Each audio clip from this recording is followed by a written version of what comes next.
If you go gambling in the casino and lose all your money, your cash balance actually goes into the negatives, so you end up owing the casino. And they don't just forget about it. First, they'll ask you to pay it back.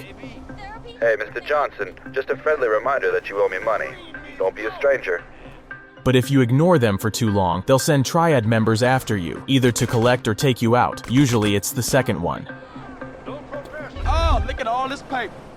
Alright, if you already knew about the casino debt, here's one you probably missed. The camera in San Andreas doesn't get much use, unless you were out there faking Bigfoot sightings. But check this out. If you equip the camera near your recruited GSF homies, one of them can actually take a picture of you. No mod, no trick, just a neat little detail built into the game. What's happening, man?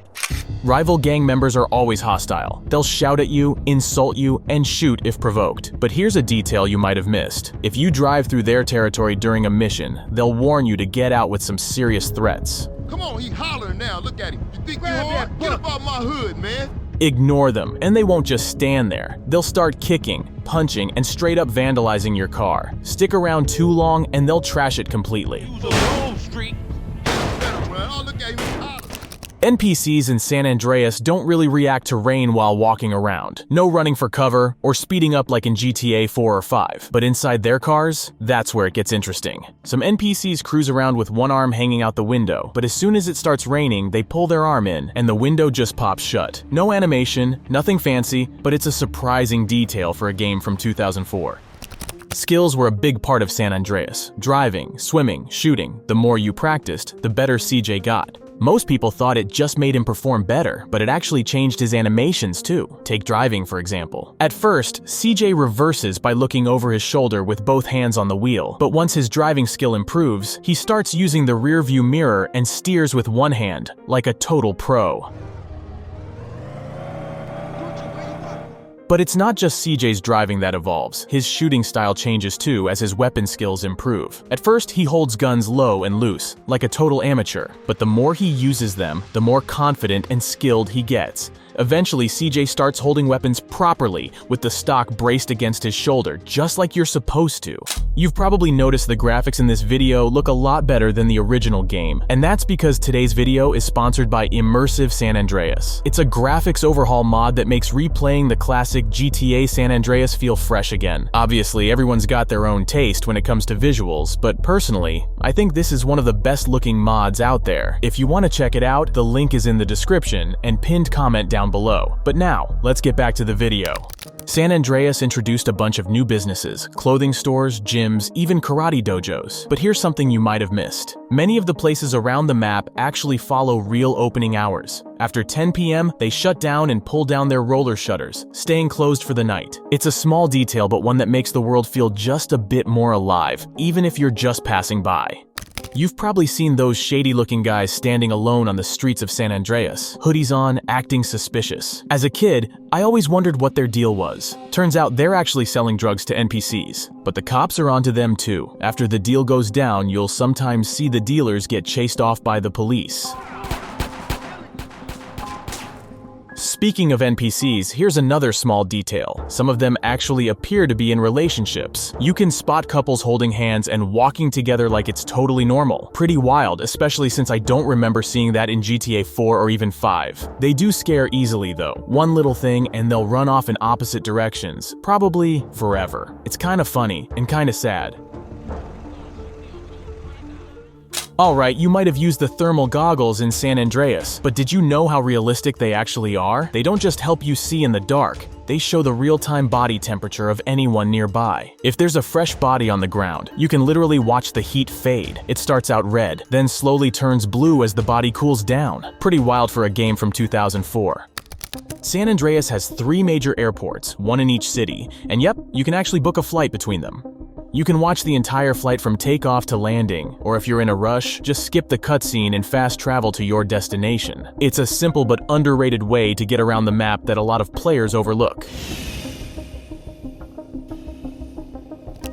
This one's also easy to overlook. CJ usually doesn't get a break with all the chaos we throw at him, but if you leave him standing still long enough, he'll randomly start singing along to songs from the radio. Too low down niggas going crazy. Take your time and let me love you good. His singing's off-key and pretty rough, but it's a fun little detail that shows just how much personality Rockstar gave him.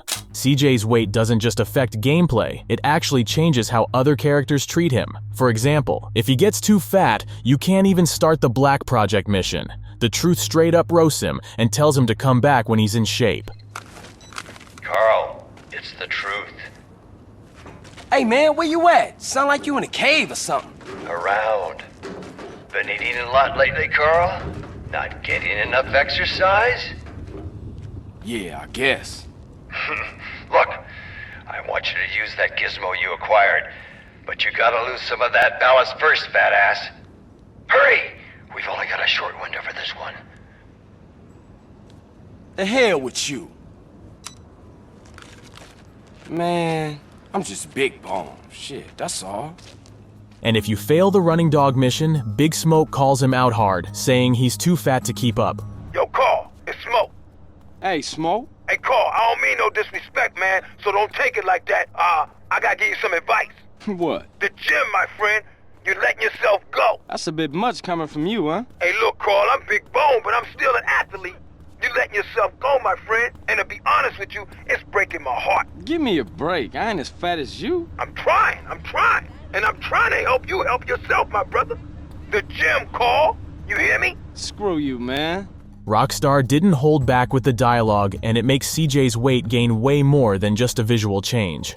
San Andreas didn't focus much on animals. You couldn't really interact with them. There are some sea creatures here and there, and those low-quality, shadowy birds flying overhead. But here's the funny part. If you shoot the birds, they actually die. They don't fall or anything. They just vanish. It's like Rockstar said, "Nope, we're not animating that. Just make them disappear."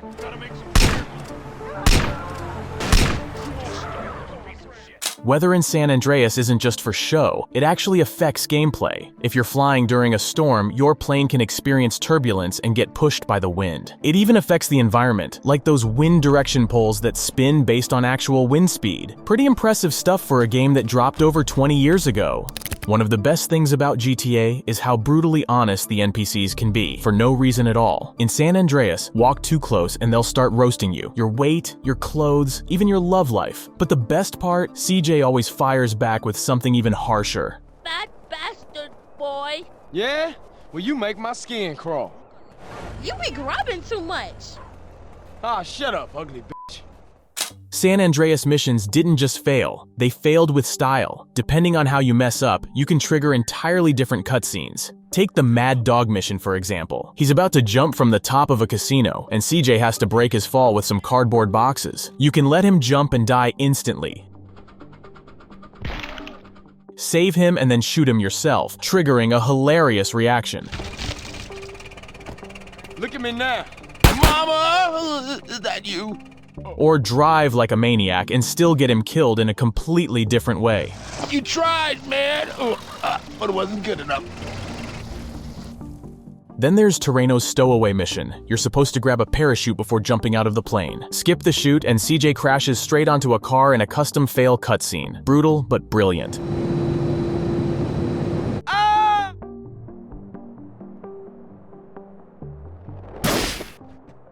Turns out Big Smoke wasn't entirely wrong. CJ's weight actually affects his movement and combat. When he's skinny, he's faster, can run longer without getting tired, and moves with way more agility during fights. But the trade-off is lower damage. As CJ gains weight, his punches hit harder, but he slows down, gets tired quicker, and struggles with things like climbing fences. Fat CJ can't even get over obstacles that skinny CJ clears with ease.